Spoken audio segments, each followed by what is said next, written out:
Morning बच्चों।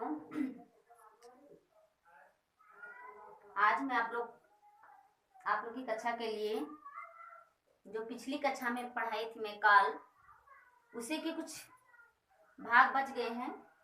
आज उसी के काल के ही तीसरा भाग जो था भविष्य काल, आज मैं उसी को लेकर आई हूँ।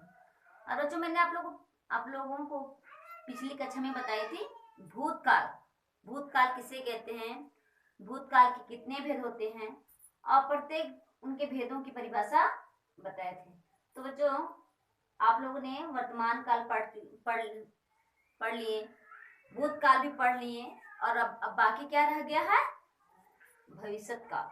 जैसे हम लोग कहते हैं नहीं मैं बड़ा होऊंगा तो ये करूंगा वो करूंगा, ऐसा करके यानी कि अपने भविष्य के बारे में बोध करते हैं। तो इसी प्रकार से उसी काल के बारे में हम लोग जानेंगे, क्योंकि हम लोग वर्तमान काल में क्या सीखे कि जो समय चल रहा है वो हमें वर्तमान काल का बोध कराता है, और जो समय बीत चुका है तो हमारा कौन सा काल का बोध कराता है, भूतकाल का।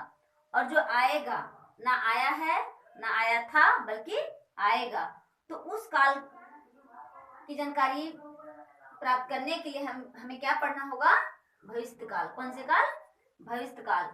तो देखिए बच्चों भविष्य काल कहते किसे हैं, भविष्य काल इससे भविष्य में किसी काम के होने का बोध होता है। क्या होता है इस काल से, भविष्य में किसी काम का होने का बोध होता है। जैसे हम लोग कहते हैं मैं कल दिल्ली जाऊंगा, मैं कल दिल्ली जाऊंगा यानी गया नहीं, या तो मैं कभी दिल्ली जाऊंगा, मैं दूसरे जगह पढ़ाई करूंगा या करूंगी। इस प्रकार से अनेक प्रकार के सेंटेंस होते हैं।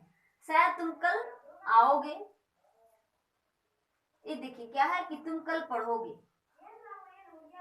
शायद वह कल आए, ये भी कंफर्म नहीं है, भविष्य की बात हो रहा है कि वह आएगा भी और नहीं भी आएगा। फिर आपका आप खेलते रहेंगे, क्या है आप खेलते रहेंगे। और फिर आपका एक और उदाहरण है तुम पढ़ोगे तो पास करोगे, क्या है यानी भविष्य के बारे में यहाँ बोध हो रहा है कि यदि तुम पढ़ोगे यानी अभी तुम पढ़ोगे तो निश्चित है कि आगे तुम अच्छे अंकों से अच्छे नंबरों से पास होगा।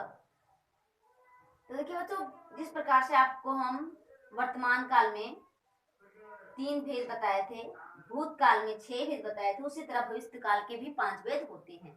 तो पहला है सामान्य भविष्य, दूसरा है संभाव्य भविष्य, और तीसरा है पूर्ण भविष्य, और चौथा है अपूर्ण भविष्य, और 5वां है हेतुमत भविष्य। तो बच्चों देखिए आपका यानी कि जो हम कल जो पिछली कक्षा में आप लोग को हम बताए थे भूतकाल में, सेम उसी से स्ट्रीम भी रिलेटेड है। पूर्ण भविष्य मतलब जो काम पूरा होने की संभावना होता है वो पूर्ण रूप से भविष्य में होगा। अपूर्ण जो यानी कि अधूरा रहेगा, हेतुमत यानी कि जो संदेह की स्थिति में रहेगा। इस प्रकार से हमारा एक पांचों का भूतकाल से ही मिलता जुलता इसका भी परिभाषा होगा। इसलिए बच्चों आज मैं आप लोग को काल के सभी भेदों की परिभाषा और उसके भाग को आज मैं इस वीडियो में मैं बता दी, और मैं आप लोग को अब काल से संबंधित कुछ प्रश्न दूंगी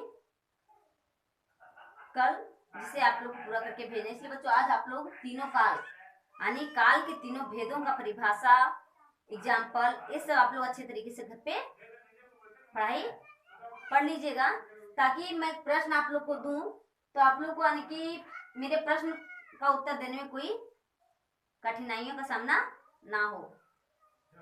धन्यवाद।